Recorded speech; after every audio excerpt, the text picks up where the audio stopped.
side is for us, then who the is against us? Conspiracy or not, strategize and plot. Buy back your block, real estate and stocks. Stack what you got, hold down your spot. Strike while you hot and think the man up top. Conspiracy or not, strategize and plot. Buy back your block, real estate and stocks. Stack what you got, hold down your spot. Strike while you hot and think the man up top. Conspiracy or not, strategize and plot. Buy back your block, real estate and stocks. Stack what you got, hold down your spot. Strike while you hot and think the man up top. Conspiracy or not, strategize and plot. Buy back your block, real estate and stocks. Stack what you got, hold down your spot. Strike while you hot and think the man up top. Conspiracy or not, strategize and plot.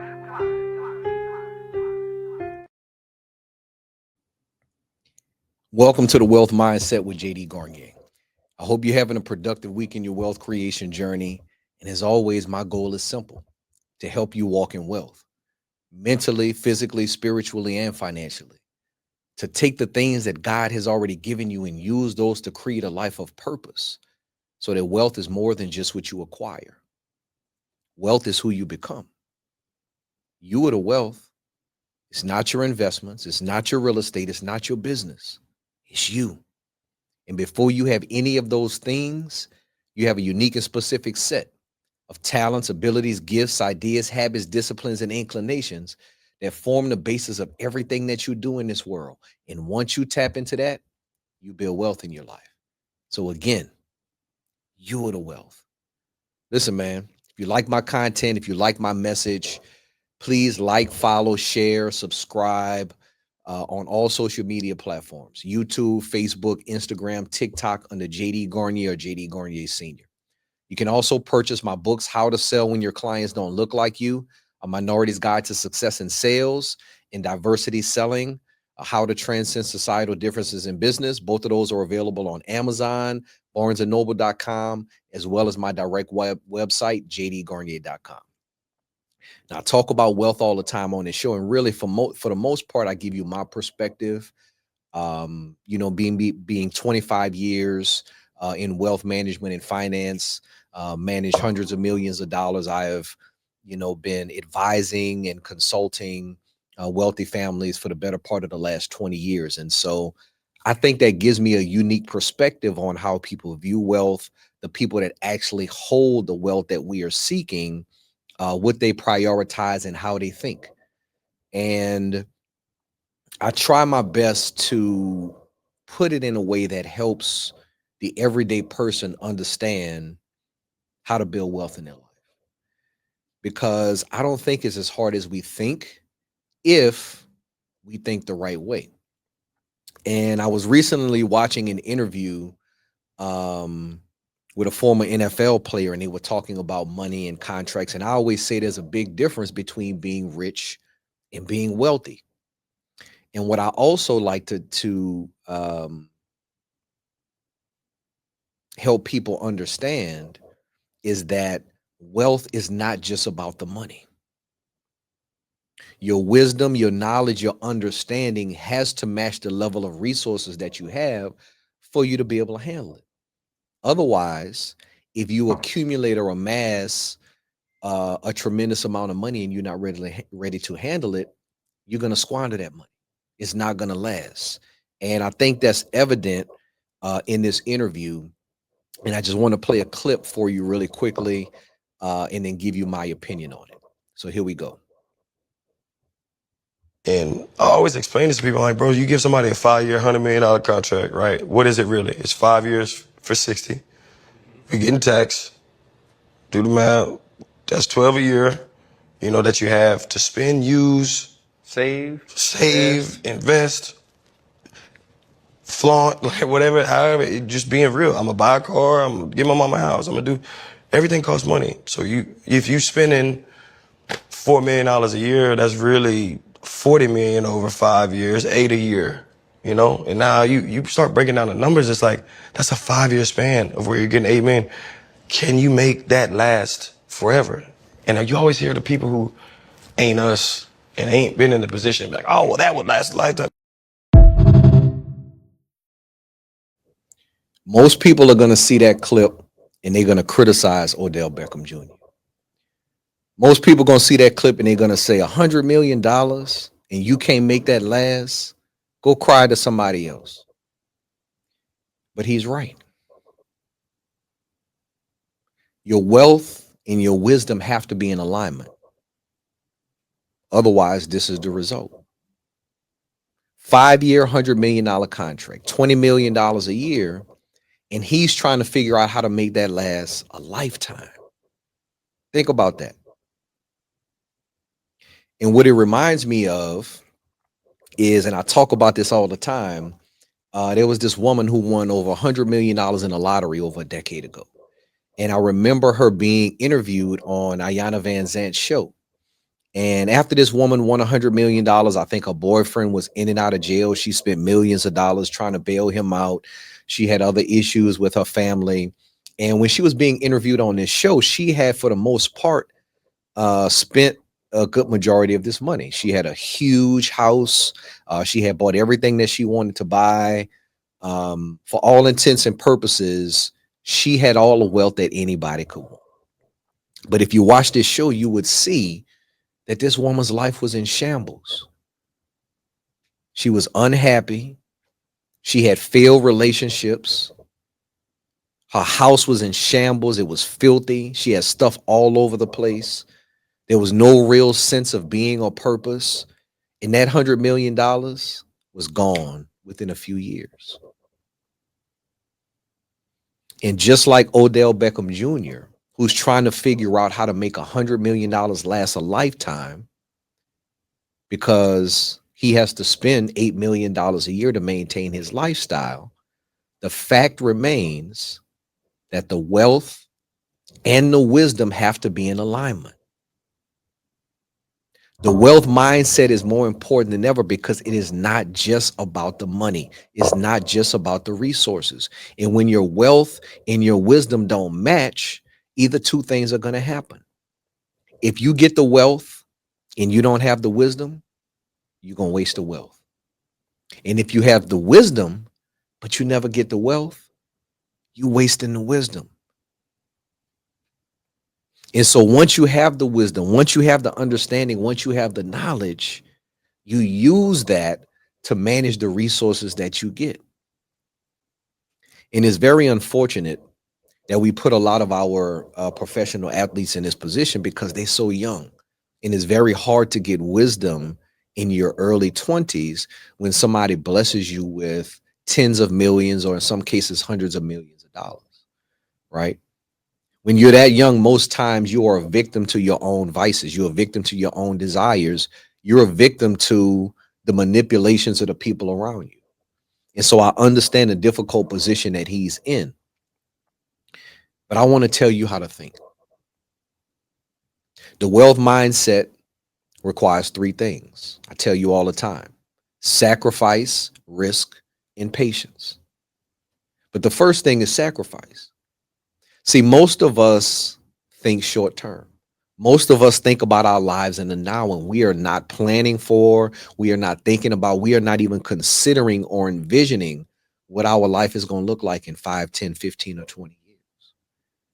And so even when people throw out a big number like 50 or $100 million, all we can think about is what we can accumulate today. But the fact of the matter is, $100 million is enough for anybody to sustain their life forever. You just have to have the wisdom that matches the wealth. And so I'm going to tell you how you need to be thinking about your life. Whether you have $100 million, whether you make $100,000 a year, or whether you're just starting out.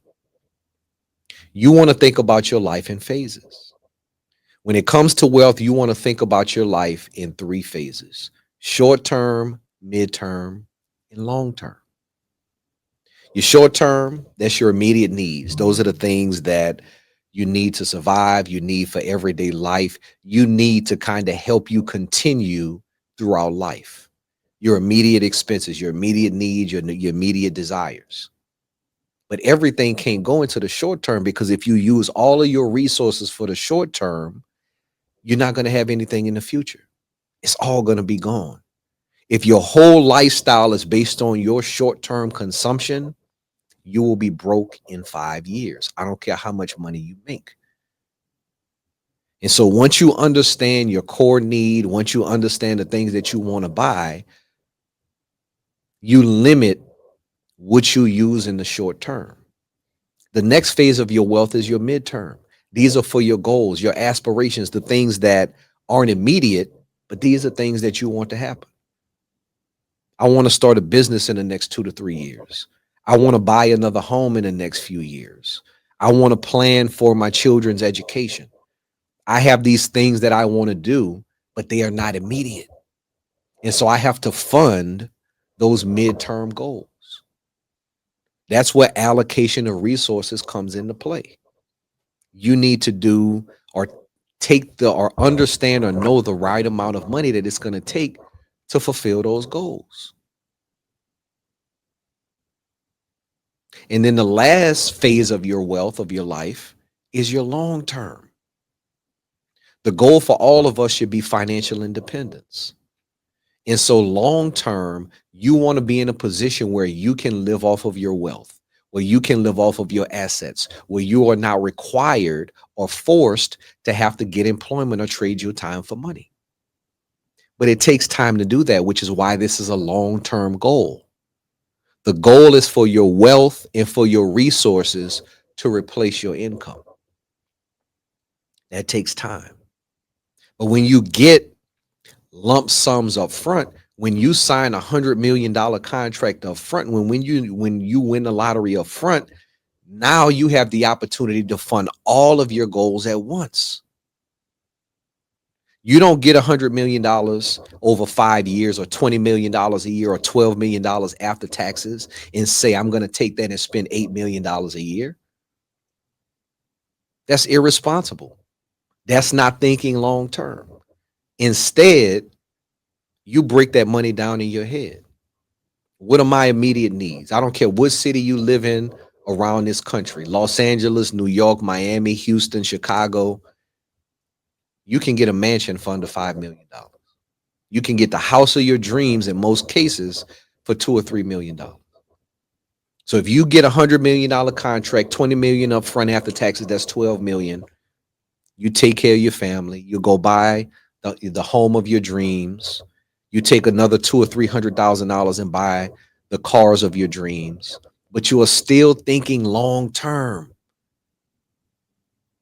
Get out of this consumption mindset that you have to floss, that you have to consume, that you have to own all of these things. If you valuable enough to be worth $100 million, guess what? Who you are speaks for itself. Why do you need $1 million car? Why do you need $1 million watch? Who you are speaks for itself. The material goods that you accumulate do not represent who you are. Your name should speak for itself. The consumption mindset is what has us thinking short term and not long term. We feel like we have to acquire and consume all of this stuff, most times to impress people that we don't even know or like. Most times to show people who could care less what we have. And then at the end of the day, you know what? You feel empty. At the end of the day, it's meaningless. It's not worth anything. I guarantee you, if I interview a dozen people that are worth $100 million, they'll tell you that all of the things that they consumed, all the things that they bought are meaningless. We need to get out of that consumption mindset and understand the bigger picture. Short term, midterm, and long term. That's how you need to be thinking about your financial life. And if you don't get $100 million, right? If you're working every day, earning a salary, earning a wage, you still have to think about your future. Maybe you're not breaking down $100 million 5 different ways, but you have to break down your paycheck. You have to break down your salary.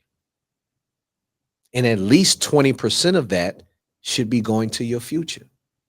At least 20% of what you earn and make should be going towards your future.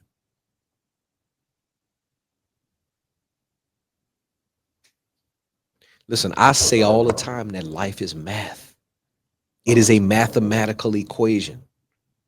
You have to do the numbers and put the numbers in your favor. You have to understand what you need. You have to understand the resources that you have available, and you have to make a decision to prudently take those resources and save, invest, and buy things of value over time. As you do that, as you accumulate those things of value, those things appreciate. They give you a rate of return that allows those assets to compound over time. And the goal is that they compound enough to where your resources and your assets are generating enough income to pay you for the rest of your life. But if you're not getting 100 million out the gate, that takes time. It takes time. It takes discipline.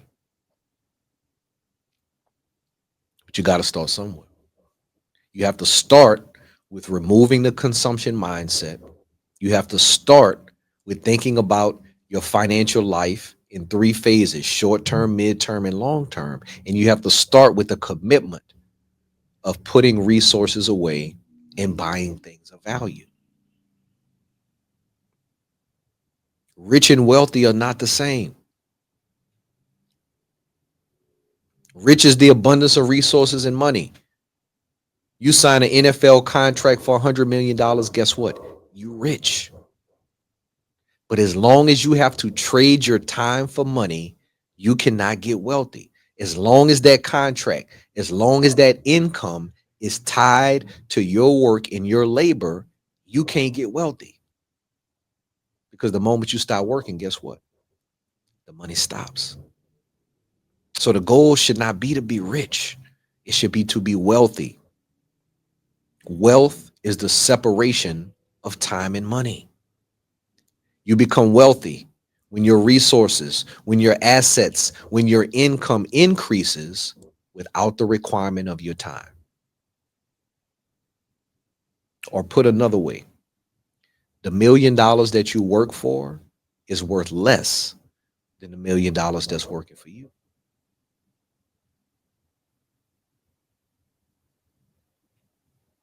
And so wealth is the separation of time and money.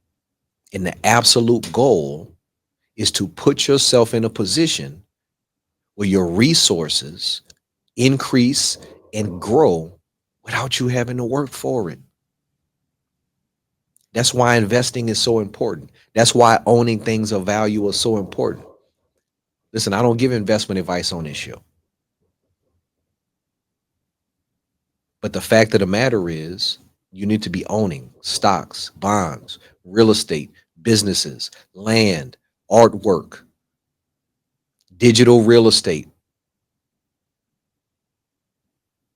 You should be owning things of value. And over time, those things compound. To compound means to build on top of, to multiply. And one day you're going to look up. And those things will be enough to take care of you and your family. But you got to put the numbers in your favor. And your wealth and your wisdom have to be in alignment. Because if they are not in alignment, either you're going to waste the wisdom or you're going to waste the wealth.